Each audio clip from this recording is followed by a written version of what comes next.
We had many eruptions since 2021 in the Reykjaness Peninsula of Iceland. They started in the March with the eruption of the Grindavík volcano, followed by the Meradillo and the Little volcano, which erupted in a sequence along the plate boundary in that area. This is a new volcanic system. Then we had the eruption in the Grindavík Svartsengi area.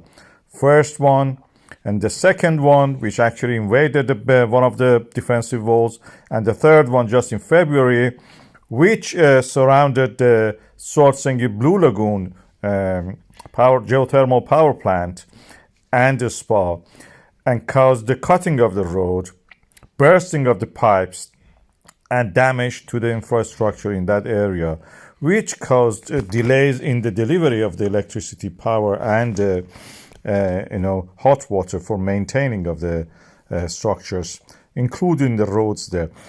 The plate boundary in this area is well known. We know that is the plate boundary, the volcanic system, and where it happened, and the cracks, previously existing cracks, fault lines, and all the eruptions, craters of the Fort Sundunka, for example, are well known.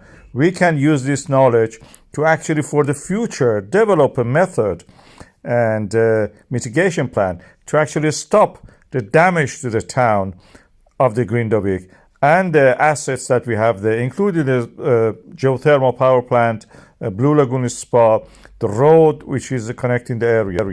As a geologist who have done studies of many areas in the world, including what I have done in Iran, and studying the aerial photographs, this was before the age of the internet, so aerial photographs you could study only on the negatives.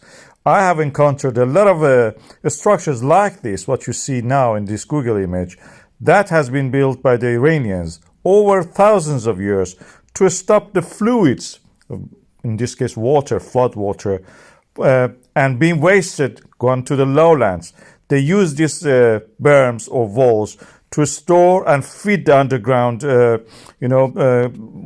irrigation channels that they have built there underground for hundreds of kilometers. And this is a method that I suggest that we use also in the area of the Reykjaness Peninsula along this Svartsengi volcanic system to actually stop this. There are many studies by the Iranians on this field. This is an 11th century book about the hydrology. This is a book about the hydrology and how to actually find water, stop water, direct water, measure the distances, measure the heights, mountains, and even some inventions that the person who has written this book has done for his time is very advanced in that sense. We can use the technology that we have now in a better sense to build such a structure. When you look, for example, in this sentinel image, we can align our berms or walls, defensive walls, along the almost vertical or perpendicular to the tract of the cracks and fault lines.